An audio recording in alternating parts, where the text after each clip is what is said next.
பஞ்சம் வந்தது ஆண்டவரே, ஏன் இந்த பஞ்சம் வருகிறது கர்த்தாவே என்று எத்தனை பேர் யோசித்திருக்கிறோம்? நம்ம எல்லாரும் யோசித்திருக்கிறோம் தானே? இதெல்லாம் கடைசி காலங்களுக்கு அடையாளமா இருக்கிற வேளையிலே, கடைசி காலம் என்று ஒன்று வருவதற்கு முன்பதாக, இந்த பூமிக்கு முடிவு என்று ஒன்று வருவதற்கு முன்பதாக தேவன் சொல்லுகிற ஒரு வார்த்தை, இந்த ராஜ்யத்தின் சுவிசேஷமானது பூலோகம் எங்கும் உள்ள சகல ஜாதிகளுக்கும் சாட்சியாய் பிரசங்கிக்கப்படும் காலம் வருகிறது. ஹல்லேலூயா, ஹல்லேலூயா. ஒரு சில வேதத்தின் ஸ்காலர்ஸ் என்ன சொல்லுகிறாங்க, இன்னும் ஒரு தலைமுறை வருமா என்று கேள்வியில் இருக்கிறது என்று சொல்றாங்க. ஒரு 4 வருடம் 5 வருடம் தான் இருக்கிறது, ரகசிய வருகை வந்துவிடும் என்று அவர்கள் சொல்லுகிற இந்த வேளையிலே, இந்த சகல ஜாதிகளுக்கு எப்படி தேவன் இந்த சுவிசேஷத்தை பிரசங்கிக்க போகிறார், எப்படி அவர் பூலோகம் எங்கும் உள்ள சகல ஜாதிகளுக்கும் தேவனுடைய ஒரு அசைவை கொண்டு வர போகிறார் என்று நாம் இந்த 2 வசனங்களிலே பார்க்கும்போது, அது உங்களாலையும் என்னாலையும் தான் ஆகும். ஆமென். ஹல்லேலூயா, ஹல்லேலூயா.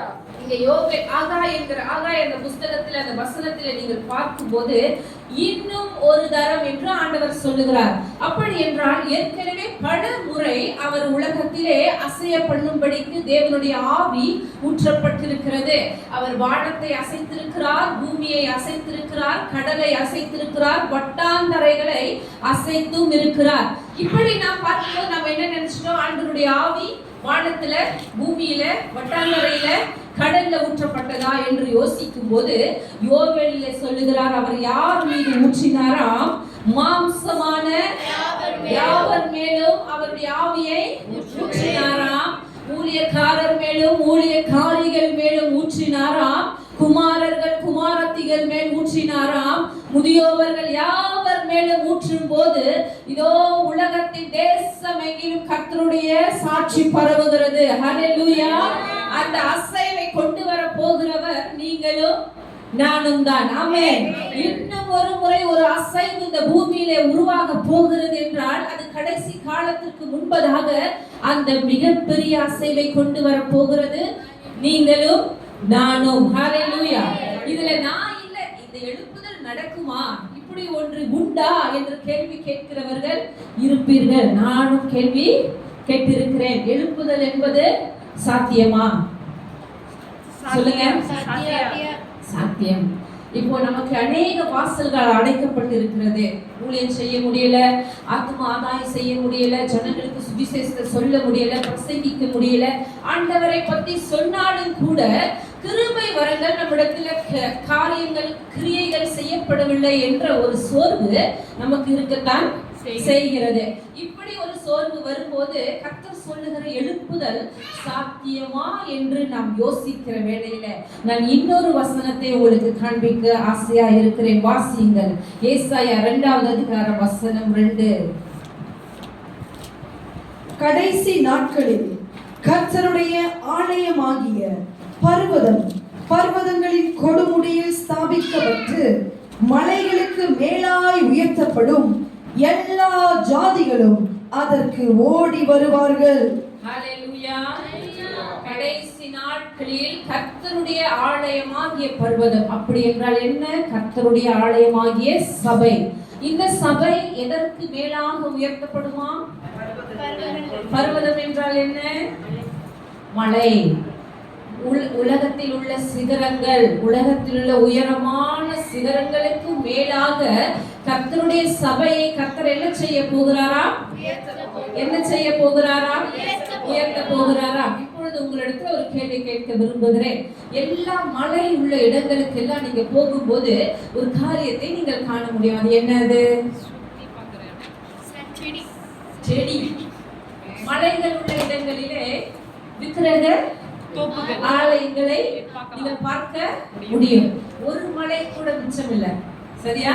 சரி. ஆனால் கர்த்தர் பூமியின் உயர்விடங்களிலே உலாவுகிற தேவன். ஹல்லேலூயா.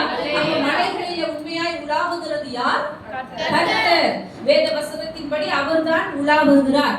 இப்போ ஜனங்கள் எல்லாரும் மலையில போய் அவருடைய விக்கிரகங்களை கட்டி தோப்புகளை உண்டாக்கி அங்கே பணிந்து கொள்வதை பார்த்து கர்த்தர் ஒன்று காரியத்தை செய்கிறார். என்னவென்றால், சபையை எல்லா மலைகளுக்கும் மேலாக, எல்லா பர்வதங்களுக்கு மேலாக அவர் வைக்கும் போது சகல ஜாதிகளும் அதை தேடி ஓடி வருவார்களாம். ஹalleluya.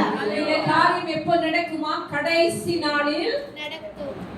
நாளில் நடக்குமா? முதலாவது நான் சொன்னேன், எழுப்புதல் என்பது சாத்தியமா என்று சோர்ந்து போயிருக்கிற நமக்கு இந்த வசனம் என்ன சொல்லுகிறது?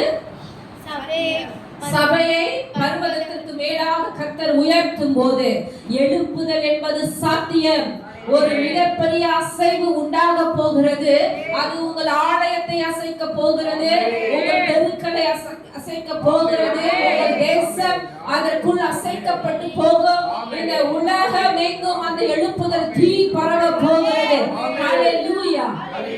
அதற்கு சாட்சியாக தான் இந்த ஏசாயா 2வது அதிகாரம் 2வது வசனம், கர்த்தர் சபையை பர்வதங்களுக்கு மேலாக, இதோ மலைகளின் கொடுமுடிக்கு மேலாக உயர்த்தும் போது, இதோ கர்த்தரை பிடிக்காத ஜனங்களும் கூட ஆலயத்தை தேடி ஓடி வருவார்கள். இதோ சகல ஜனங்களாலும் விரும்பப்பட்டவர் வருவார். அவர் யார்? அவர்தான் இயேசு கிறிஸ்து. இதோ கர்த்தர் இல்லை என்று சொல்லுகிற நாத்திக மக்களும் கூட இயேசு கிறிஸ்துவே தேவன் என்று சொல்லுகிற காலம் வந்திருக்கிறது. கர்த்தரை தொழுது கொள்ளுகிற காலம் வந்திருக்கிறது. கர்த்தரை தேவன் என்று அறிகிற அறிவு பூமியிலே நிரப்பப்பட்டிருக்கிறது. ஹalleluya. சபையாரை ஆயத்தமாயிருங்கள். உங்கள் மீது கொடுக்கப்பட்டிருக்கிற உங்களுடைய அசைன்மென்ட் மிக பெரிதான ஒரு அசைன்மென்ட். ஏனென்றால் கர்த்தர் சொல்லுகிறார், இந்த அசைவுக்கு நீங்கள் ஒரு காரணிகளா இருக்க போகிறீர்கள். இந்த மிகப்பெரிய அசைவுக்கு நீங்கள் ஒரு காரணமா இருக்க போகிறீர்கள். நீங்கள் இல்லாமல் இந்த அசைவு இல்லை என்று ஆண்டவர் சொல்லுகிறார். ஹalleluya. இதோ இன்னும் ஒரு முறை என்று கவனியுங்கள். அந்த வசனத்தில் ஆண்டவர் சொல்லுகிறார், இன்னும் ஒரு முறை என்று சொல்லப்பட்டிருக்குமானால் இதற்கு முன்பதாக அநேக முறை அந்த காரியம் நடந்திருக்கிறது. ஆமென். அநேக முறை தேவன் வேதத்திலே மிகப்பெரிய அசைவை கொண்டு வந்திருக்கிறார். ஒரு சில நிகழ்வுகளை நாம் பார்க்க போகிறோம். ஹalleluya. முதலாவதாக எசேக்கியேல் தீர்க்கதரிசன புத்தகம் 37வது அதிகாரத்துல ஒரு காரியத்தை நாம் காண போகிறோம். எனக்காக வாசியுங்கள். 1வது அதிகாரம் 37வது அதிகாரம் 1வது வசனம். கர்த்தருடைய கை என் மேல் அமர்ந்து கர்த்தர் என்னை ஆவிக்குள்ளாக்கி வெளியே கொண்டு போய் எலும்புகள் நிறைந்த ஒரு பள்ளத்தாக்கில் நடுவில் நிறுத்தி. சரி, இங்க எசேக்கியேல் தீர்க்கதரிசியின் மீது கர்த்தருடைய கரம் அமர்ந்ததாம். அப்படி கர்த்தருடைய கரம் அவர் மீது அமர்ந்த போது அவர் ஆவிக்குள்ளானாராம். அப்பொழுது அவர் ஒரு தரிசனத்தை பார்க்கிறார். கர்த்தருடைய ஆவியானவர் அவரை கொண்டு போய் ஒரு பள்ளத்தாக்கின் நடுவிலே நிறுத்துகிறார். ஹalleluya. இரண்டாவது வசனம். என்னை அவைகளின் அருகே சுற்றி நடக்க பண்ணினார். இதோ பள்ளத்தாக்கின் வெட்ட வெளியிலே அந்த எலும்புகள் மகா திரளாய் கிடந்தது. அவைகள் மிகவும் உலர்ந்ததுமாய் இருந்தது. முதலாவது அந்த பள்ளத்தாக்கின் நடுவிலே நிறுத்துகிறார். இரண்டாவது அந்த பள்ளத்தாக்கை சுற்றிலுமாய் நடக்க பண்ணுகிறார். அந்த பள்ளத்தாக்கிலே இருந்த எலும்புகள் மகா திரளான எலும்புகளாயும் அவைகள் உலர்ந்ததுமாயும் காணப்படுகிறது. உலர்ந்தது என்ற அர்த்தத்திற்கு வேத வல்லுநர்கள் என்ன சொல்லுகிறார்கள் என்றால், நம்பிக்கையற்ற ஒரு நிலைமை. ஒரு நம்பிக்கை இருந்தது, ஆனால் அந்த நம்பிக்கை காணாமல் போன ஒரு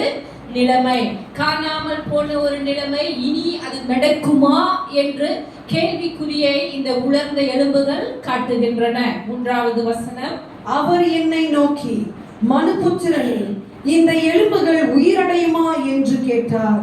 அதற்கு நான், கர்த்தராகிய ஆண்டவரே, தேவரீர் அதை அறிவீர் என்றேன்.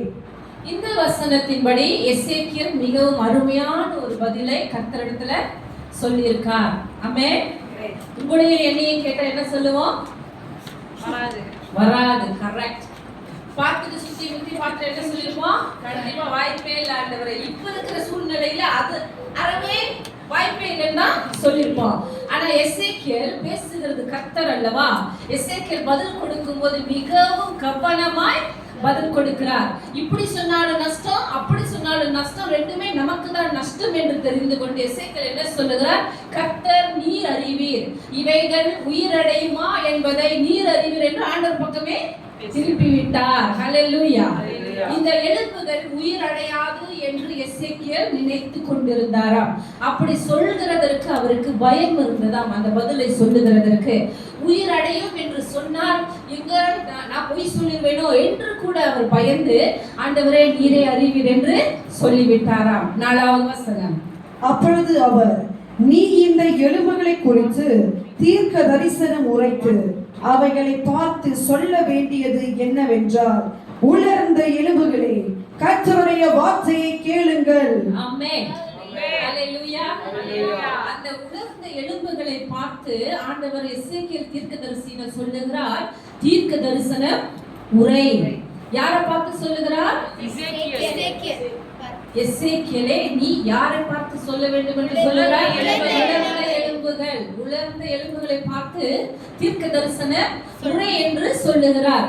நான் என்னுடைய பழைய வாழ்க்கையின் அனுபவத்துல என் சபையில நான் பிரசங்கிக்கும் போது ஒரு சனம் கூட இருக்க மாட்டாங்க. நானும் என்னுடைய தாயார் மட்டும்தான் இருப்போம்.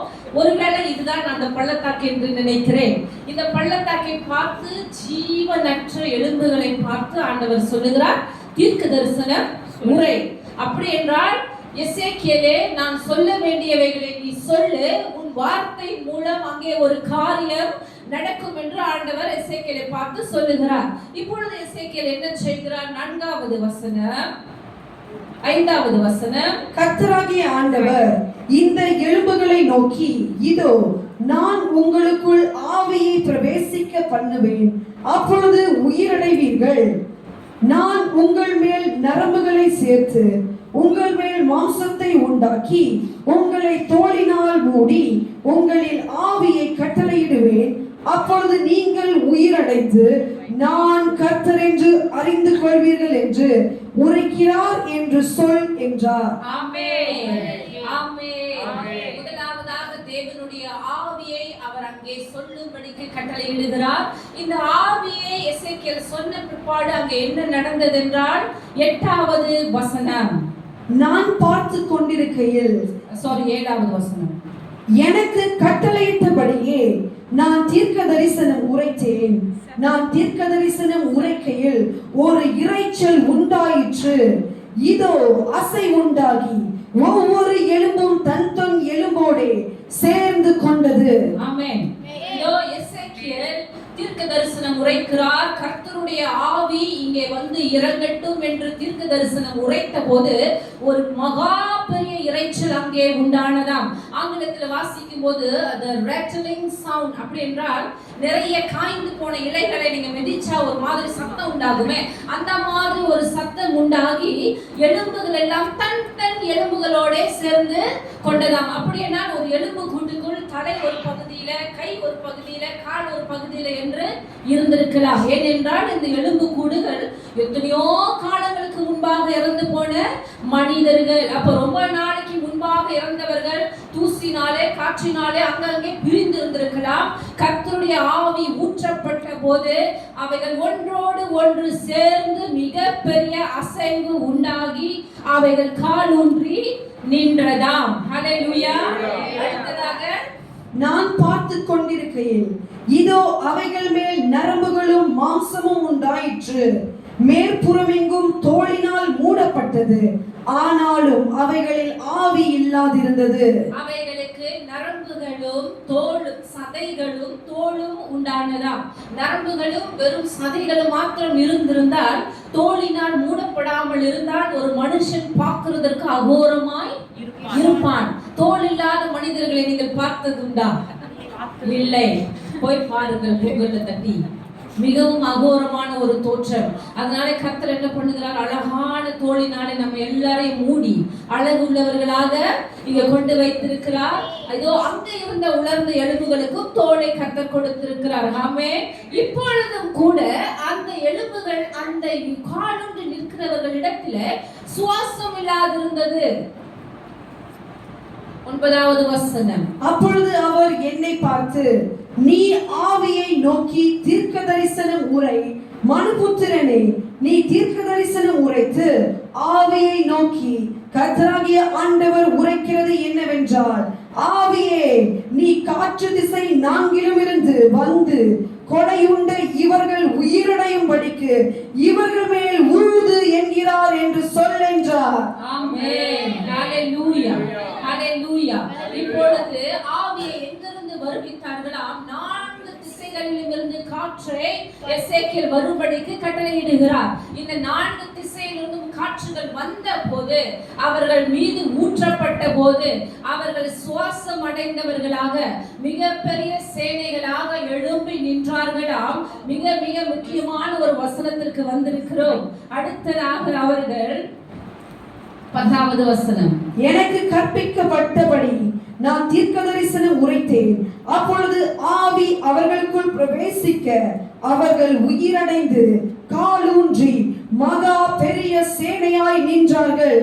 இதோ அவர்கள் மகா பெரிய சேனைகளாய் நின்ற போது அவர்களுக்கு ஒரு விஷயம் கிடைக்கப்பெற்றதா? என்னவென்றால், உலர்ந்த எலும்புகளாய் இருந்த எங்களை உயிர் உள்ளவர்களாக மகா சேனையாக நிறுத்தினது கர்த்தர். ஹalleluya. கர்த்தருடைய ஆவிதான் எங்களை உயிரோடு நிறுத்தினது என்பதை அவர்கள் உயிரோடு எழும்பின போது அறிந்து கொண்டார்களாம். எனக்கு பிரியமான தேவ ஜனமே, எசேக்கியேல் கண்ட இந்த தரிசனமானது தரிசனங்களிலே மிகவும் ஆழமான தரிசனம் என்று வேத வல்லுநர்கள் சொல்லுகிறார்கள். ஏனென்றால் இது நடக்க கூடாத ஒரு விஷயம். ஆனாலும் கர்த்தர் என்ன காண்பிக்கிறார்? கர்த்தரால் கூடாதது ஒன்றுமில்லை. இந்த எலும்புகள் எல்லாம் எழும்பி நின்று ஒரு மகா பெரிய சேனையாக தேவனுடைய ஆவியை துதிக்கும் என்றால், இன்றைக்கு கர்த்தர் நினைக்கிற மகா பெரிய அசைவையும் எழுப்புதலையும் நம்மால் கொண்டு வர முடியும். இந்த தேசத்தை அசைக்க முடியும்.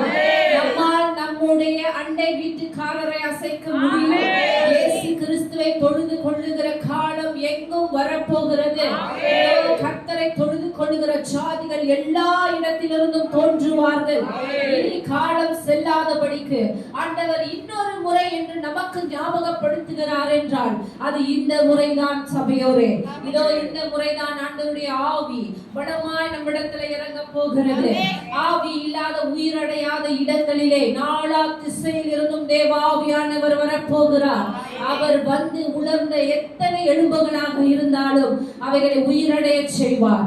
இன்றைக்கு உங்க வாழ்க்கையில உலர்ந்திருக்கிறதே, உலர்ந்து போன எலும்பு போல் இருக்கிறதே என்று நீங்கள் நினைக்கிற அநேக காரியங்களை கர்த்தர் உயிரடையும்படி செய்ய போகிறார். கர்த்தர் உயிரடையும்படி செய்ய போகிறார். அதற்கு ஜீவன் உண்டாயிருக்கவும் அது பரிபூரணப்படவுமே கர்த்தர் வந்தார் என்று வேதம் சொல்லுகிறது. அது ஜீவன் அடையும் போது, அது தேவனை துதிக்கும் போது நீங்கள் அறிந்து கொள்வீர்கள் அது கர்த்தருடைய கரத்தினால் ஆனது என்று. ஹalleluya. அது கர்த்தருடைய கரத்தினால் ஆனது என்று அறிந்து கொள்வீர்கள். நன்றியோடு கர்த்தருக்கு நன்றி செலுத்துவோமா? கர்த்தர் கொடுக்கிற ஆவிக்காக நன்றி. தேவன் இன்னும் ஒரு தரம் மாம்சமான யாவர் மேலும் அவர் அசை உண்டாக்கி, மாம்சமான யாவர் மேலும் அவருடைய ஆவியை ஊற்றி, இதோ காற்று வானத்தையும் பூமியையும் அசைக்க போகிறவராய் இருக்கிறார். ஊழியக்காரர்களையும் ஊழியக்காரிகளையும் அசைய போகிறவராய் இருக்கிறார். அவர் ஆவியதை செய்து முடிக்க போகிறது. அவர் ஆவியதை செய்து முடிக்க போகிறது. ஆமென். இன்னும் ஒரு தரம் என்னுடைய ஆவியை ஊற்ற போகிறேன் என்று கர்த்தர் சொல்லுவார் என்றால் ஏற்கனவே பல முறை அவர் அதை ஊற்றி இருக்க கூடும். இதோ இரண்டாவது ஒரு சம்பவத்தை பார்க்க போகிறோம். ஆதியாகமம் 41வது அதிகாரம் வசனம் 57.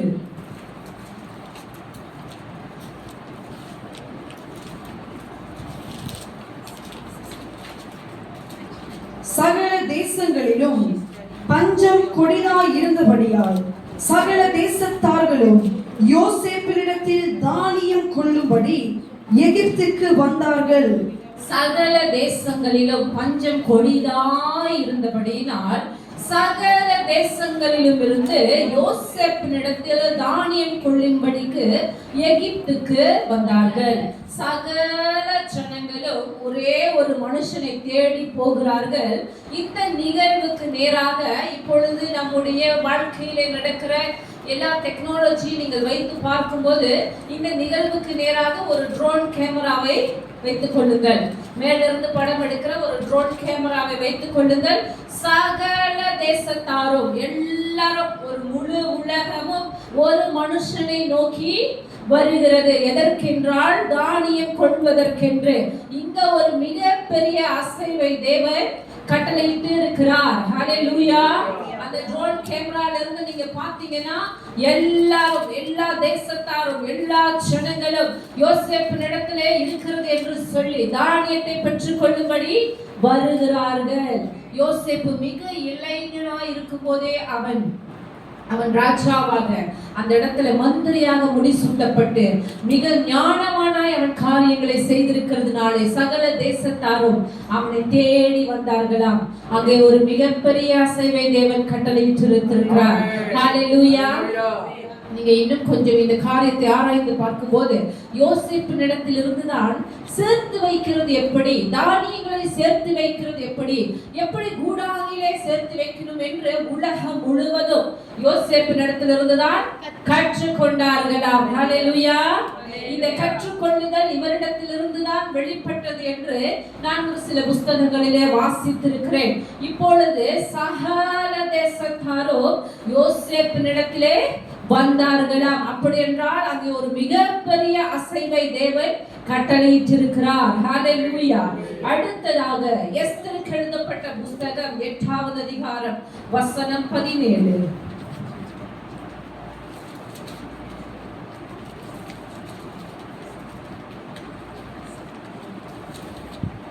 கசிப்பியா என்னும் ஸ்தலத்தில் இருக்கிற தலைவனாகிய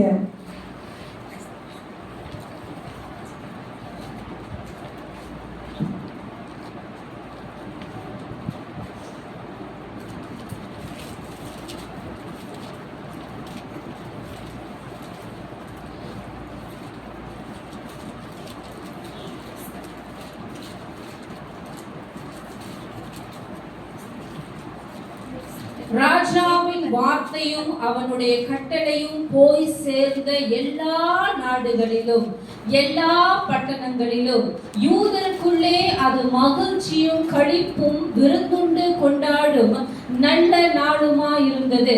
யூதருக்கு பயப்படுகிற பயம் தேசத்து ஜனங்களை பிடித்ததினால் அவர்களில் அநேகர் யூத மார்க்கத்தில் அமைந்தார்கள்.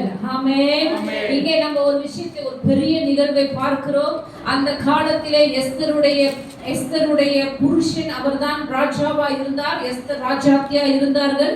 இவர்கள் ஆண்டு கொண்ட தேசங்கள் 127 தேசங்கள். ஒரு முழு உலகத்தையும் இவர்கள் ஆண்டார்கள் என்று நாம் பார்க்கிறோம். இங்கே யூதர்களுக்காக மேற்கொள்ளப்பட்ட சதிகள் எல்லாவற்றையும் தேவன் முறியடித்த பிற்பாடு இந்த 127 நாடுகளுக்கும் உயிர் எழுதி அனுப்பப்படுகிறது. வேகமாய் ஓடுகிற குதிரைகள், ஒட்டகங்கள், கோவேறு கழுதைகள் மூலம் ராஜா முத்திரையிட்டு அனுப்புகிறார். என்ன சொல்லுகிறார்? யூதர்களே, உங்களுக்கு எதிர்ப்பாய் யார் வந்தாலும் அவர்களை முறியடிக்க உங்களுக்கு அனுமதி வழங்குகிறேன் என்று ராஜா சொல்லி அனுப்புகிறார். மொத்த தேசத்திலே வாழ்ந்த ஜனங்கள் 100 மில்லியன் ஜனங்கள் வாழ்ந்தார்கள். அவர்களிலே யூதர்கள் வெறும் 3 மில்லியன் தான் வாழ்ந்தார்கள். ஆனாலும் இந்த கட்டளையை பெற்றுக்கொண்ட யூதர்கள் மிக பலவான்களாய் காணப்பட்டார்கள். அப்ப மற்ற ஜனங்கள் எல்லாம் பயந்தார்கள். எதற்கு பயந்தார்கள்? இந்த யூதனை நாம் எதிர்த்தோமானால் அவன் நம்மை கொன்று போட ராஜா அனுமதி கொடுத்திருக்கிறார். அதனாலே நாம் எல்லாரும் யூத மார்க்கத்துக்குள்ளாய் சேர்ந்து விடுவோம், யூதர்களுடைய மார்க்கத்துக்குள்ளாய் நுழைந்து விடுவோம் என்று ஜனங்களுக்குள்ளே ஒரு பெரிய அசை உண்டானது. ஆமென். எல்லா ஜனங்களும் யூத மார்க்கத்துக்குள்ளாய் தங்களை கொண்டு போய் சேர்த்து கொண்டார்களாம். எதற்காக? யூதர்களுக்கு தப்பும்படிக்காக அவர்களை சார்ந்து கொண்டார்களாம். இங்கே கர்த்தர் ஒரு மிகப்பெரிய அசைவை உண்டாக்கி இருக்கிறார். 127 தேசம் என்றால் அது ஒரு சின்ன காரியமா? அது ஒரு மிகப்பெரிய காரியம். எல்லா ஜனங்களும் அப்படி வந்து சேர்ந்தார்கள் என்றால் இது தேவனுடைய ஆவியினால் மாத்திரமே ஆகும். அது பலத்தினாலும் அல்ல, பராக்கிரமத்தினாலும் அல்ல, தேவனுடைய ஆவியினாலே ஆனது. ஹல்லேலூயா, ஹல்லேலூயா. ஒரு பெரிய அசைவு எஸ்தரின் காலத்துக்கு பிற்பாடு புதிய ஏற்பாட்டிலே ஒரு நாளில் நடந்தது. ஆமென். இயேசு கிறிஸ்துவானவர் பூமிக்கு பிறக்க போகிற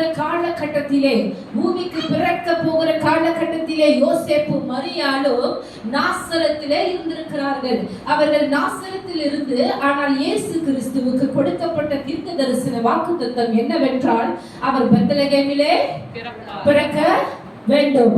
அவர் பெத்லகேமிலே பிறக்க வேண்டும். ஆனால் மரியாளுக்கு குறிக்கப்பட்ட அந்த காலம் நிறைவேறி கொண்டு வருகிற வேளையிலே 2 பேரும் நாசரத்துல குடியிருந்தார்கள். அப்போ ஏற்கனவே காபிரியேல் தூதன் 2 பேரிடத்துல தோன்றி கர்த்தரை நீங்க பிறப்பிக்க பண்ணுவீங்க என்று சொன்னது போல இப்பவும் சொல்லி இருக்கலாம், நீங்க இன்றோடு கிளம்பி நீங்க பெத்லகேமுக்கு போங்கள், ஏனென்றால் அங்கேதான் கிறிஸ்து பிறக்க போகிறார் என்று தனித்தனியாய் சொல்லி இருந்திருக்கலாம், அல்லது சேர்த்து வைத்தும் சொல்லி இருந்திருக்கலாம். ஆனாலும் இயேசு கிறிஸ்து பூமிக்கு வருகிறதற்கு முன்பதாக பூமியிலே ஒரு மிகப்பெரிய அசைவு உண்டாக வேண்டும் என்று கர்த்தர் திட்டம் பண்ணினார். ஆமென். வாசியுங்கள். லூக்கா எழுதின சுவிசேஷ புத்தகம் 2வது அதிகாரம் வசனம் 1. அந்நாட்களில் உலகமெங்கும் குடிமதிப்பு எழுதப்பட வேண்டும் என்று அகஸ்துராயனால் கட்டளை பிறந்தது. அந்நாட்களில் குடிமதிப்பு எழுத வேண்டும் என்று அகஸ்துராயனால் கட்டளை பிறந்தது. அப்படி என்றால் குடிமதிப்பு எழுத வேண்டும் என்றால் பிறந்த ஊருக்கு எல்லாரும் போகணும். எல்லாரும் அவரவர் பிறந்த ஊருக்கு போக வேண்டும். ஏனென்றால் அந்த கணக்கெடுப்புக்காக, இதற்காக மரியாளும் யோசேப்பும் அவர்களுடைய சொந்த ஊராகிய பெத்லகேமுக்கு வருகிறார்கள். அவர்கள் மாத்திரமல்ல, ஜனங்கள் எல்லாரும் அவரவர் தங்கள் சொந்த பட்டணங்களுக்கு கிளம்பி போகிறார்களாம். இந்த நிகழ்வுக்கு நேராக ஒரு ட்ரோன் கேமராவை நீங்க வைத்து பார்க்கும்போது எல்லா இடங்களிலும் அசைவு உண்டாகி இருக்கிறது. எல்லா இடங்களிலும் ஜனங்கள் துரிதமாக ஏதோ ஒன்றை செய்து கொண்டு அவர்கள் சொந்த பட்டணங்களுக்கு நேராக போய்கொண்டு இருக்கிறார்கள். இயேசு பூமிக்கு வரப்போகிறார் என்பதை காண்பிக்கும்படி கர்த்தர் இந்த நிகழ்வை கட்டளையிட்டிருக்கிறார். ஹல்லேலூயா. இங்கே ஒரு பெரிய அசைவு உண்டாகி இருக்கிறது. இந்த அசைவை ஜனங்கள் பார்க்கும்படிக்காக, நாமும் அதை காதால் கேட்கும்படிக்காக கர்த்தர் அதை நடக்கும்படி செய்திருக்கிறார். ஹல்லேலூயா, ஹல்லேலூயா. பழைய ஏற்பாட்டிலும் சரி, புதிய ஏற்பாட்டிலும் சரி, எனக்கு அன்பான தேவ பிள்ளைகளே, ஆண்டவர் எழுப்புதலை கொண்டு வரும்படிக்கு அநேகரை பயன்படுத்தி இருக்கிறார். எலியா, எலிசா, தானியேல், தாவீது, புதிய ஏற்பாட்டிலே பவுல் அப்போஸ்தலர் பேதுரு என்று அநேகரை பயன்படுத்தி இருக்கிறார். இவர்கள் எல்லாருமே சாதாரண மனிதர்கள். யாராவது தேவதூதர்களா? இல்லை, எல்லாருமே சாதாரண மனிதர்கள். நம்மை போல பாடு உள்ள மனிதர்கள், நம்மை போல வேதனை உள்ளவர்கள், நம்மை போல எல்லாவற்றையும் கடந்து வந்தவர்கள். ஆனாலும் இவர்களை கொண்டு தேவன் தேசத்தை உலுக்கி இருக்கிறார். தேசத்தை அசை உண்டாகும்படி செய்திருக்கிறார். இதோ அமெரிக்க கண்டத்தை உழுக்கும்படிக்கு ஒரு பில்லி கிரகமை எழுப்பினார். ஆப்பிரிக்காவை உழுக்கும்படிக்கு ஒரு ரேடார் பொக்கேவை எழுப்பினார். சவுத் கொரியாவை எழுப்பும்படிக்கு உழுக்கும்படிக்கு ஒரு பால் யங்கிஷோவை எழுப்பினார். ஹல்லேலூயா, ஹல்லேலூயா. எத்தனை பேர் ஜெபிச்சிருக்கீங்க? என் முற்பிதாக்களை போல ஆண்டவரே என்னையும் எழுப்புங்கள். ஆமென். யாராவது சொல்லிருக்கீங்களா? அல்லேலூயா. உங்களுக்கு எல்லாம் ஒரு நல்ல விஷயம் இருக்கு. ஆமென். ஒரு சுப செய்தியை கொண்டு வந்திருக்கிறேன். என் முற்பிதாக்களை போல என்னை எழுப்பும் என்று எத்தனை பேர் ஜெபித்து இருக்கிறீர்கள்? 4-5 பேர் கை தூக்குனீங்க. அல்லேலூயா. சொன்னவங்களுக்கும் சொல்லாதவங்களுக்கும் ஒரு சுப செய்தி.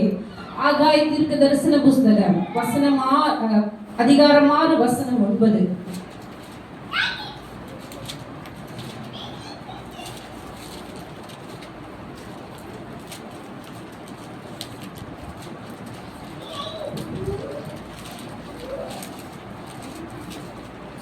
சேனைகளின் கர்த்தர் சொல்லுகிறார், கொஞ்ச காலத்துக்குள்ளே இன்னும் ஒரு தரம் நான் வானத்தையும் பூமியையும் சமுத்திரத்தையும் வெட்டாந்தரையும் அசைய பண்ணுவேன். முந்தின ஆலயத்தின் மகிமையை பார்க்கிலும் இந்த பிந்தின ஆலயத்தின் மகிமை பெரிதா இருக்கும் என்று சேனைகளின் கர்த்தர் சொல்லுகிறார். இவ்விடத்தில் சமாதானத்தை கட்டளையிடுவேன் என்று சேனைகளின் கர்த்தர் உரைக்கிறார் என்று சொல் என்றார். முந்தின ஆலயத்தின் மகிமையை பார்க்கிலும் இந்த பிந்தின ஆலயத்தின் மகிமை எப்படி இருக்கும்? எப்படி இருக்கும்? ஆலயம் என்று பார்க்கும்போது பழைய ஏற்பாட்டிலே அது ஒரு கட்டிடத்தை குறிக்கும். ஓகேவா? ஆலயம் என்று புதிய ஏற்பாட்டிலே பார்க்கும்போது அது எதை குறிக்கிறது? நம்மாகிய சரீரம். 1 கொரிந்தியர் 3வது அதிகாரத்தில் எழுதப்பட்டிருக்கிறது போல நாமே அந்த சரீரம். இந்த வார்த்தையின்படி முந்தின ஆலயம் என்று கர்த்தர் யாரை குறிப்பிடுகிறார்? நம்முடைய முற்பிதாக்களை குறிப்பிடுகிறார். இதுவரையிலும் பூமியிலே எழுப்புதலை கொண்டு வந்த எல்லா பரிசுத்தவான்களையும் கர்த்தர் முந்தின ஆலயம் என்று அழைக்கிறார். இன்றைக்கு வந்து இங்கே அமர்ந்திருக்கிற நீங்களும் நானும் பிந்தின ஆலயமாய் காணப்படுகிறோம். இதுவரையிலும் பூமியை அசைத்தவர்களை காட்டிலும் பெரிதான ஒரு மகிமை, பெரிதான ஒரு மகிமை, பெரிதான ஒரு மகிமை ஆலயமாகிய உங்களுக்கும் எனக்கும் வாக்குத்தத்தமாக்கப்பட்டிருக்கிறது. உங்களுக்கும் எனக்கும் வாக்குத்தத்தமாக்கப்பட்டிருக்கிறது. பிந்தின ஆலயம் நாம் தான் அந்த பிந்தின ஆலயம். ஹல்லேலூயா. கர்த்தருடைய ஆவியானவர் அவருடைய ஆவியை நம் மீது ஊற்றுவதற்கு எப்பொழுதுமே ஆயத்தமாக இருக்கிறார். ஆமென். அவருடைய அபிஷேகத்தை நம் மீது ஊற்றும்படிக்கு அவர் எப்பொழுதுமே ஆயத்தமாக இருக்கிறார். ஆனால் அந்த ஆயத்தம் நமக்கு காணப்படுகிறதா? ஒரு சமையலை செய்துவிட்டு அந்த சமையலை அநேக தடவை நம்ம ரிப்பேர் பண்ணுவோம். சரியா? சில நேரங்களில் உப்பு கூட போகும், சில நேரங்களில் தூளை ரொம்ப போட்டுருவோம், குருமா தூளா மிளகாத்தூளா ஏதாவது ஒன்றை ரொம்ப போட்டுருவோம். அப்போ நாம சமைக்கிற சமையலையே நிறைய முறை நம்ம அட்ஜஸ்ட் பண்ணுவோம். சரியா? சில முறை உப்பே போட மாட்டோம், சில முறை உப்பு அதிகமாக போட்டுருவோம். இப்படி நாம செய்கிற சமையலே நம்மளுடைய சொல் கேட்காதபடிக்கு கர்த்தர் ஒரு மனுஷனை கொண்டு ஒரு திட்டத்தை பூமியிலே வரவழைக்க வேண்டும் என்றால் அந்த மனுஷனிடத்திலே அபிஷேகம் வேண்டும். அபிஷேகம் என்றால் என்ன? அது பரலோகத்தின் சக்தி, பரலோகத்தின் ஆற்றல், பரலோகத்தின் பலன், பரலோகத்தின் உதவி, பரலோகத்தின் சப்போர்ட் ஒரு மனுஷன் மீது இறங்கி அவனை கொண்டு கர்த்தர் வாக்குத்தத்தம் பண்ணினவைகளை நிஜமாய் மாற்றுவதற்காக தேவன் ஒவ்வொருவரையும் அபிஷேகம் பண்ணுகிறார். ஹல்லேலூயா. இங்க தேவ திட்டம் இல்லாதவர்கள் யாராவது இருக்கீங்களா? தேவ திட்டம் இல்லாதவர்கள் இதுவரை எனக்கு தெரியவே இல்லை, என் வாழ்க்கையில் ஆண்டோட திட்டம் இருக்கா இல்லையா என்று இருக்கிறவர்கள் இங்கே இருக்கிறீர்களா? இல்லை. எல்லாருக்கும் தேவ திட்டம் தெரியும். அப்படி என்றால் அந்த அபிஷேகம் உங்கள் மீது இருக்கிறதா? உங்கள் மீது இருக்கிறதா? இருக்கிறது. சரி, இருக்கிறது என்று சொன்னவர்களுக்கு நன்றி. ஆனாலும் இந்த எழுப்புதல் கடைசி காலத்திலே இதோ இந்த ராஜ்யத்தின் சுவிசேஷமானது பூலோகமெங்கிலும் உள்ள சகல ஜாதிகளுக்கும் பிரசங்கிக்கப்படுகிற காலம் வரும் வரைக்கும் சபையிலே ஒரு சில நிலைகள் காணப்படுகிறது. இந்த நிலைகள் இந்த எழுப்புதலுக்கு தடையாய் இருக்கிறது. ஹல்லேலூயா. என்ன தடைகள் அது என்று நாம் பார்க்க போகிறோம். நான் மிக விரைவாக 4 குறிப்புகளை சொல்லுகிறேன், நீங்கள் எழுதிக் கொள்ளுங்கள். அதை நான் ஒருவரோடு ஒப்பிட்டு உங்களிடத்தில் கொண்டு வர விரும்புகிறேன். முதலாவது, சபை எந்த நிலையிலே காணப்படுகிறது? அச்சம் ஆட்கொண்ட நிலை.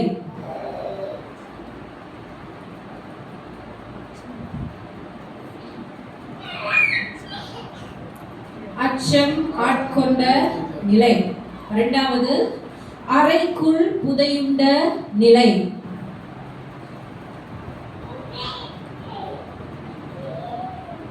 அறைக்குள் புதையுண்ட நிலை. மூன்றாவது, ஆசைகள் மேற்கொண்ட நிலை. ஆசைகள் மேற்கொண்ட நிலை. நாலாவது, அழைப்பை தொலைத்துவிட்ட நிலை. அழைப்பை தொலைத்துவிட்ட நிலை. எழுதிட்டீங்களா? நாளையும்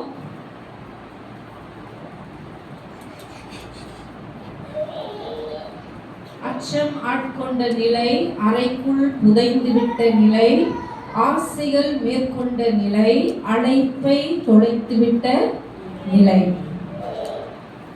இந்த 4 காரியங்களும் ஒரு மிகப்பெரிய பரிசுத்தவானுடைய வாழ்க்கையில காணப்பட்டது. பேதுரு என்று அழைக்கப்பட்ட ஒரு சீஷனிடத்திலே இந்த காரியங்கள் எல்லாம் காணப்பட்டது. அதை வைத்து இன்றைக்கு இது நம் வாழ்க்கையில கிரியை செய்கிறதா என்று நாம் ஆராய போகிறோம்.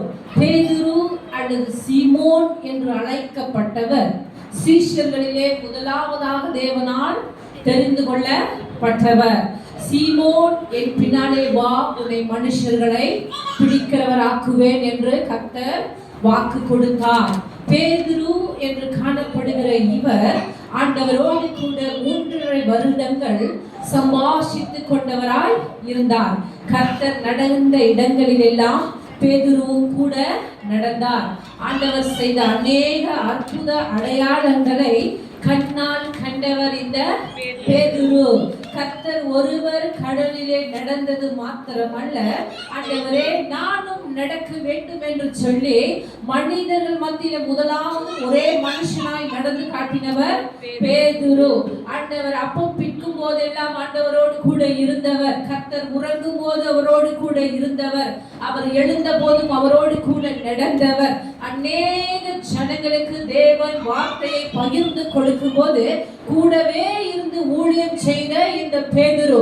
இந்த பேதுருக்கு கர்த்தர் வாக்குத்தத்தம் பண்ணின வசனங்கள் மத்தேயு 16:18 ஆண்டவர் சொல்லுகிறார், நீ பேதுருவா இருக்கிறார். அதற்கு இன்னொரு அர்த்தம் என்றால் நீ கேபாவா இருக்கிறார். கேபா என்றால் கல் என்று அர்த்தம். இந்த கல்லின் மீது என் வீட்டை, என் சபையை நான் கட்டுவேன், பாதாளத்தின் வாசல்கள் இதை மேற்கொள்வதில்லை என்று. ஹல்லேலூயா. ஆண்டவர் ஒரு சீஷனுக்கும் கொடுக்காத வாக்குத்தத்தத்தை இந்த பேதுருவுக்கு கொடுக்கிறார். அடுத்து 19வது வசனத்துல நீங்க பார்த்தீங்கன்னா, இதோ பரலோக ராஜ்யத்தின் திறவுகோல்களை உன் கைகளிலே கொடுக்கிறேன். பூலோகத்திலே நீ கட்டுவது பரலோகத்திலே கட்டப்படும், உலோகத்திலே நீ கட்டவிழ்ப்பது பரலோகத்திலே கட்டவிழ்க்கப்படும் என்று ஒரு சீஷனுக்கு வாக்கு கொடுக்கப்படாத இவ்வளவு அவ்வளவு அதிகமான ஒரு ஆழமான ஒரு வாக்குத்தத்தத்தை பெற்றுக்கொண்ட பேதுரு இயேசு கிறிஸ்து மரித்து சிலுவையில அறையப்பட்டு உயிரோடு எழும்பின பிற்பாடு பேதுருவின் வாழ்க்கையிலே ஒரு பின்மாற்றம் வருகிறது. பேதுருவின் வாழ்க்கையில என்ன வருகிறது? பின்மாற்றம் வருகிறது. தேவன் அதிகமான ராஜ்யத்தின் திட்டங்களை இந்த பேதுருவின் மீது வைத்திருந்தாலும் அந்த பேதுருக்குள்ளாய் ஒரு பின்மாற்றம் வருகிறது. அது எப்படி வந்தது என்று பாருங்கள். முதலாவதாய் நான் சொன்னேன், அச்சம் ஆட்கொண்ட நிலை என்று சொன்னேன். யோவான் 20வது அதிகாரம் வசனம் 19. வாரத்தின் முதல் நாளாகிய அன்றைய தினம் சாயங்கால வேளையிலே சீஷர்கள் கூடியிருந்த இடத்தில் யூதர்களுக்கு பயந்ததினால் கதவுகள் பூட்டியிருக்கையில் இயேசு வந்து நடுவே நின்று உங்களுக்கு சமாதானம் என்றார். ஏன் இவர்கள் எல்லாரும் ஒரு பூட்டப்பட்ட அறைக்குள்ளாக இருந்தார்கள் என்றால் அவர்களுக்கு அச்சம் ஆட்கொண்ட நிலை. பேதுருவுக்கு அச்சம் ஆட்கொண்ட நிலை. யாருக்கு பேதுரு பயந்திருந்தான்? யாருக்கு பேதுரு பயந்திருந்தான்? யூதருக்கு பயந்ததினாலே ஒரு அறைக்குள்ளாக ஓடி ஒளிந்து கொண்டான். அச்சம் என்கிற நிலை, அச்சம் ஆட்கொண்டிருக்கிற நிலை. இன்றைக்கு உங்களிடத்திலே நான் கேட்கிறேன், உங்களுக்கு எந்த அச்சம் உங்கள் பட்சத்திலே நிற்கிறது? எதை குறித்து பயப்படுகிறீர்கள்? எதை குறித்து பயப்படுகிறீர்கள்? சுவிசேஷத்தை ஜனங்களுக்கு பிரசங்கிக்கப்படாதபடிக்கு எந்த அச்சம் உங்களை தடுத்து நிறுத்துகிறது? எந்த அச்சம் உங்களை தடுத்து நிறுத்துகிறது?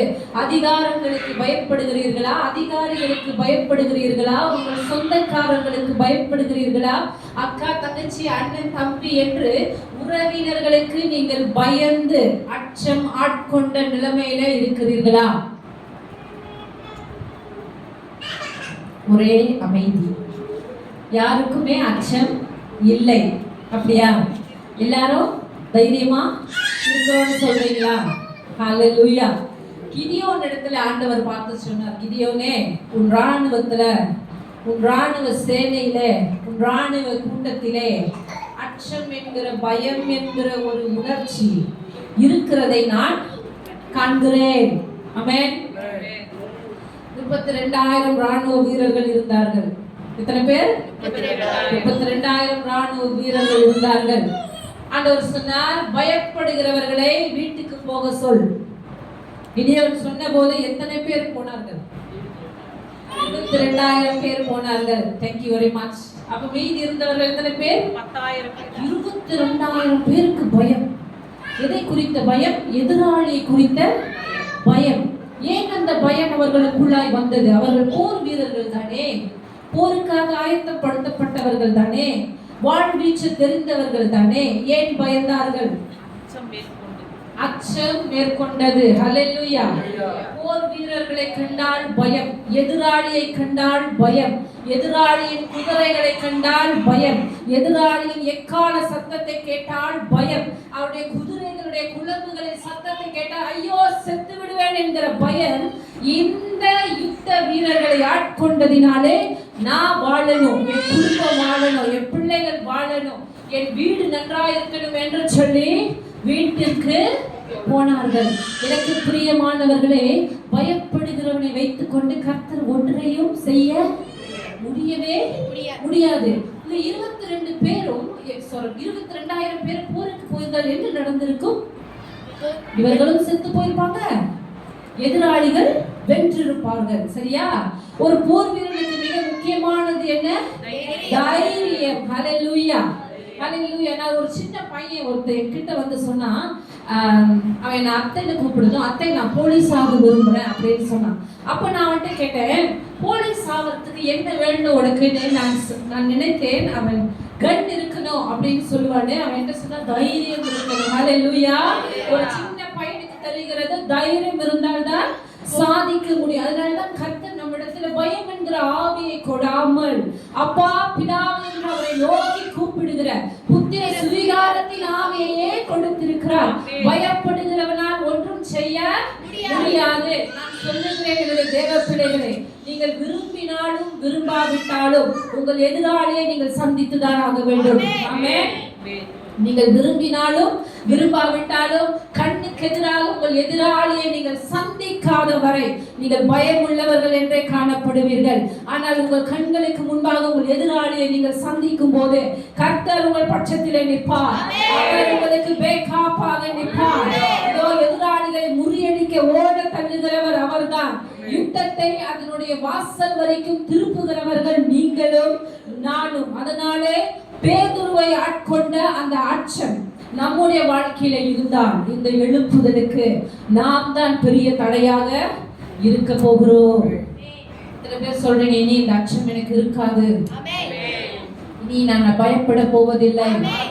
இதற்கு அர்த்தம் ஓடி போய் ஒருத்தரை கொலை செய்யணும், ஒருத்தரை அடிக்கணும், ஒருத்தரை கொன்று போடணும் என்று அல்ல. நான் போய் பேசுகிறதெல்லாம் ஆவிக்குரிய காரியங்கள். ஆவியிலே பயப்படாதவர்கள், ஆவியிலே துணிகரம் உள்ளவர்கள், இவர்களை கொன்றுதான் கர்த்தர் அநேக காரியங்களை செய்து முடிக்க வல்லவராய் இருக்கிறார். ஹல்லேலூயா, ஹல்லேலூயா. அடுத்ததாக சொன்னேன், அறைக்குள் புதையுண்ட நிலை. இந்த வசனமும் அதே வசனத்தில் தான், இந்த வார்த்தையும் அதே வசனத்தில் தான் இருக்கிறது. யோவான் 20:19 வாரத்தில் முதல் நாளாகிய அன்றைய தினம் சாயங்கால வேளையிலே சீஷர்கள் கூடியிருந்த இடத்தில் யூதர்களுக்கு பயந்ததினால் கதவுகள் பூட்டி இருக்கையில் இயேசு வந்து நடுவே நின்று உங்களுக்கு சமாதானம் என்றார். இயேசு கிறிஸ்து சிலுவையிலே அறைந்த பிற்பாடு சீஷர்களுக்குள்ள ஒரு பெரிய பயம் வந்ததாம். இயேசு கிறிஸ்துக்கு அடுத்து நம்மளையும் சிலுவையில அறைந்து விடுவார்கள் என்று சொல்லி ஓடி போய் அறையிலே தங்களை தாங்களே பூட்டி கொண்டார்களாம். இதற்கு முன்பாக வெளியரங்கமாக காணப்பட்டவர்கள் இயேசு கிறிஸ்துவோடு கூட சிங்கத்தோடு கூட சிங்க குட்டிகளை போல நடந்தவர்கள், எல்லா கடலையும் ஆதித்தவர்கள் இன்றைக்கு ஒரு ரூமுக்குள்ளாய் புகுந்து தங்களை தாங்களே பூட்டி கொண்டார்கள். இதற்கு என்ன ஒப்பீடாக சொல்லப்படுகிறது? இன்றைக்கு நம்முடைய வாழ்க்கையிலே கர்த்தருக்கென்று கொடுக்காமல், கர்த்தருக்கென்று நிற்காமல், நான் வாழ்ந்தால் போதும், என் குடும்பம் வாழ்ந்தால் போதும், என் வீடு செழிப்பாய் இருந்தால் போதும், நாங்கள் உயிருள்ளவர்களாய் இருந்தால் போதும் என்ற ஒரு நிலை. இன்றைக்கு அநேகரை நான் பார்க்க, நீங்க எல்லாம் ஆண்டவருடைய ஊழியத்திலே உங்களை நீங்கள் சேர்த்து செய்து கொண்டு வருகிறீர்கள். இது ஒரு மிகப்பெரிய ஒரு அருமையான ஒரு காரியம். இதன்படி நடக்காமல், ஆண்டவரை தேடாமல், ஆண்டவருடைய ஊழியங்களை கடந்து கொள்ளாமல், கர்த்தருக்கென்று நிற்காமல், தங்களுக்காக வாழ்ந்து கொண்டிருக்கிற ஜனங்களை தான் அறைக்குள் புதையுண்ட நிலை என்று பார்க்கிறோம். இன்றைக்கு இந்த நிலை நம்மிடத்தில் இருக்கிறதா என்று நாம் சோதித்தறிய வேண்டும். இந்த நிலை நமக்குள்ள இருந்தால் உங்களுடைய பெயரிலே கர்த்தர் எழுதி வைத்திருக்கிற தரிசனங்கள் நிறைவேற தடை உண்டாகும். அந்த தடையை நாமே நமக்கு கொண்டு வந்ததாய் காணப்படும். ஹல்லேலூயா, ஹல்லேலூயா. மூன்றாவது காரியத்தை பாருங்கள், ஆசைகள் மேற்கொண்ட நிலை. ஆசைகள் மேற்கொண்ட நிலை. இந்த வார்த்தைக்கான வசனம் யோவான் 21வது அதிகாரம் வசனம் 3. சீமோன் பேதுரு மற்றவர்களை நோக்கி மீன் பிடிக்க போகிறேன் என்றான். அதற்கு அவர்கள், நாங்களும் உம்முடனே கூட வருகிறோம் என்றார்கள். அவர்கள் புறப்பட்டு போய் உடனே படவேறினார்கள். அந்த ராத்திரியிலே அவர்கள் ஒன்றும் பிடிக்கவில்லை.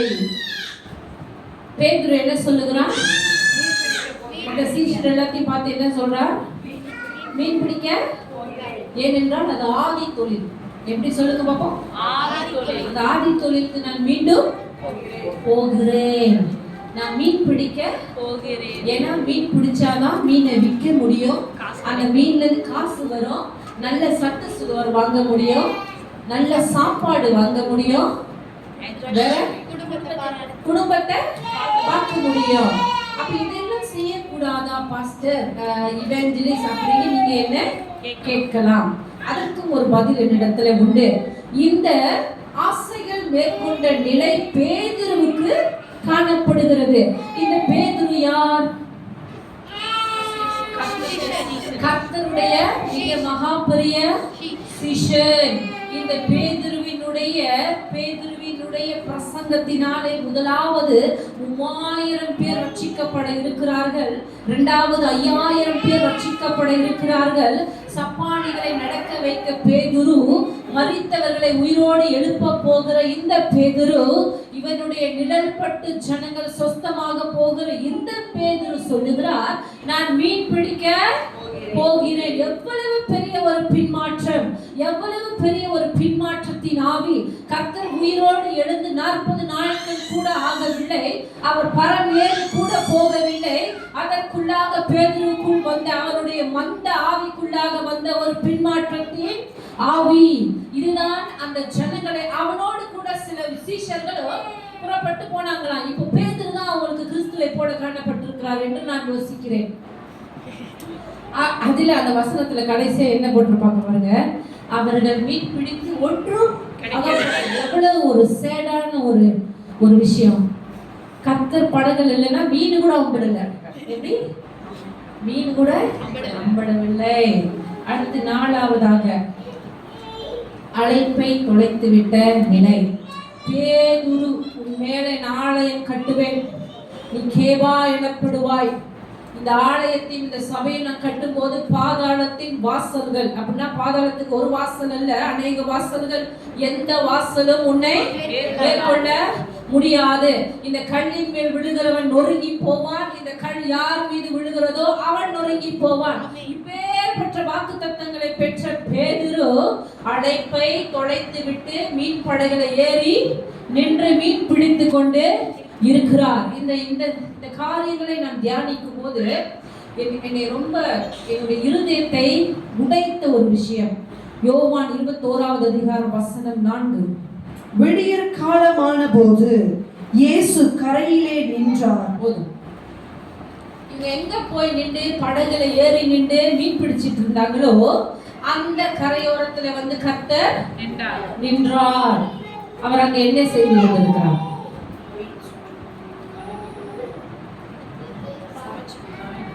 பேதுரு இப்போ எவ்வளவு பெரிய பின்மாற்றத்துக்குள்ளாய் இருக்கிறார், சரியா? பேதுரு எல்லா அழைப்பையும் தொலைத்து விட்டு தன்னுடைய அபிஷேகத்தை எல்லாம் நிராகரித்து விட்டு பின்மாற்றத்துக்குள்ளாய் இருக்கிற பேதுருவை மீண்டும் பார்ப்பதற்காக கர்த்தர் கரையிலே வந்து நின்றாராம். இந்த பேதுருனாலே மிகப்பெரிய அசைவு பின்னால் இருக்கிறது என்று அறிந்து கொண்ட கர்த்தர் மீண்டுமாய் பலப்படுத்தும்படி பேதுருவை தேடி வந்தாராம். இதான் கர்த்தரிடத்துல ஒரு சிறப்பு. எனக்குரிய தேவ பிள்ளைகளே, உங்களுக்கும் எனக்கும் ஒரு காரியத்தை ஆண்டவர் வாக்குத்தத்தம் பண்ணி இருப்பாரானால் அதை உங்களையும் என்னையும் கொண்டுதான் செய்வார். கர்த்தரால் 1000 பேதுருக்களை உருவாக்க முடியும். இந்த பின்மாற்றத்துக்குள் இருக்கிற பேதுருவை பார்த்து அவன் கண்களுக்கு முன்பாகவே அநேகம் 1000 பேதுருக்களை எழுப்புதலுக்கென்று ஆண்டவர் உருவாக்கி இருக்க கூடும். ஆனாலும் கர்த்தர் அப்படி செய்கிறவர் அல்ல. அவர் அழைத்ததும் அவர் உங்களுக்கு வாக்குத்தத்தம் பண்ணினதும் ஒரே தரம். யோபு 33ஆம் அதிகாரத்துல சொல்லப்பட்டிருக்கிறது, கர்த்தர் ஒரு விசை சொல்லி இருந்தும் அதை மறுபடியும் பார்த்து திருத்துகிறவர் அல்லவே. அப்படி என்றால் ஒரு முறை உங்களை பார்த்து உன்னை நான் எழுப்புவதற்கு பயன்படுத்துவேன் என்று சொல்லி இருப்பாரானால் அவர் அதை திருத்துகிறவர் அல்ல. அதை அவர் திருத்துகிறவர் அல்ல. உன்னை கொண்டாங்க, நீ இல்லைனா என்ன, வேற ஒரு ஆளை நான் வைத்துக் கொள்வேன் என்று போகிறவர் கர்த்தர் அல்ல. நாம் அவரை நிராகரித்திருக்கலாம், அவர் நம்மை நிராகரிக்கவில்லை. பேதுரு அன்றைக்கு அவரை மறுதளித்து விட்டு படகுல மீன் பிடித்துக் கொண்டிருந்தான். ஆனால் கர்த்தர் மீண்டுமாய் பேதுருவை தேடி வந்தார். எதை காண்பிக்கிறது?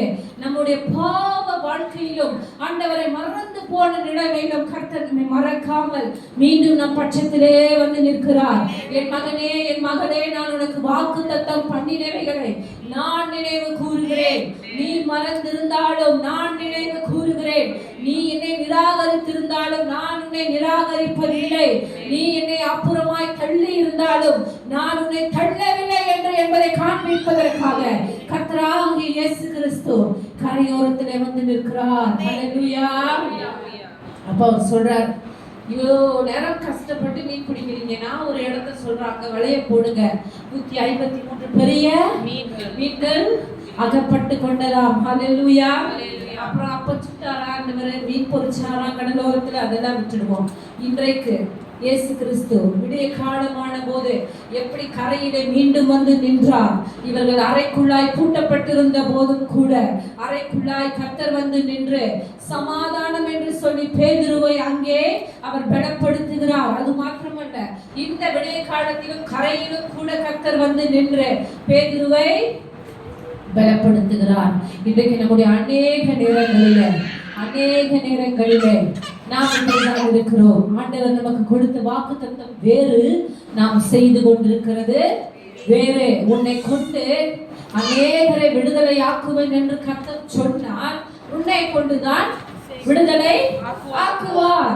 நாம் சொல்லலாம், ஆண்டவர் இந்த மாதிரி கர்த்தர் நமக்காக காத்திருக்கிறதுனாலதான் சபையார்களுக்கு கொலஸ்ட்ரால் அதிகமாயிருச்சு. எப்படி? நாலாம் ஆண்டவர் செய்ய மாட்டார். சொல்லுங்க. உன்னை கொண்டு மில்லியன்ஸை சுகமாக்க போகிறேன் என்று கர்த்தர் சொல்லி இருந்தார். ஆனா என்னை விட்டா அவருக்கு ஆளு இல்ல. என்னை விட்டா அதனால நான் அவர் பட்சமாய் வருகிற வரையிலும் அவர் காத்திருப்பார். சொல்லுங்க, காத்திருப்பாரா? அடிப்பட்டவர்களிடத்துல கேட்டு பாருங்க, சிரிப்பாய் சிரித்தவர்களிடத்துல கேட்டு பாருங்கள். வாக்குத்தத்தம் பெற்றுக்கொண்டது வேறு, நாம் நடக்கிற பாதை வேறு. தடமாறின கால்கள், தடமாறின கால்கள். எங்க தடமாறி போனாலும் திரும்பி யூட்டர்ன் பண்ணி கொண்டு வருவா.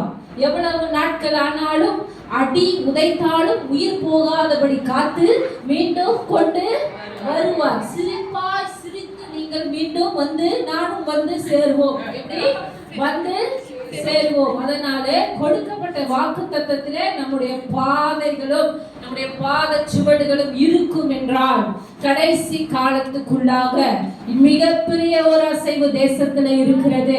மிகப்பெரிய ஒரு அசைவு உன்னை கொண்டு இதோ இந்திய தேசத்துல மாத்திரம் 2000 பாஷைகள் உண்டாம். எத்தனை பேர் இந்திய தேசத்துக்கு போயிருக்கீங்க? இப்ப சண்டேல இருக்கு. அந்த ஒரு இந்திய தேசத்துல மாத்திரம் எவ்வளவு ஒரு யூனிக்கான ஒரு படைப்பு பாருங்க. 2000 பாஷைகள் உண்டாம். அந்த மாதிரி ஒவ்வொரு பாஷையிலும் கர்த்தருடைய வார்த்தைகள் செல்ல வேண்டும். நம்முடைய நாட்டில் பிரதானமான 3 பாஷைகள் உண்டு. நான் நம்புறேன் 3 பாஷையிலும் தேவனுடைய வார்த்தையை நாம் பிரசங்கித்துக் கொண்டுதான் இருக்கிறோம். ஆனால் மற்ற தேசங்களிலே, அநேக பூர்வ மக்கள் வாழ்கிற தேசங்களிலே அவர்களுடைய பாஷைகளை மொழிபெயர்ப்பதற்காக தேவனுடைய ஆவி நமக்கு, தேவனுடைய ஆவி எழுப்புதலாய் நம் மீது இறங்க வேண்டும். ஹல்லேலூயா, ஹல்லேலூயா. எழுந்து நின்று நாம் ஒப்பு கொடுக்க போகிறோம். எழுந்து நின்று ஒப்பு கொடுக்க போகிறோம்.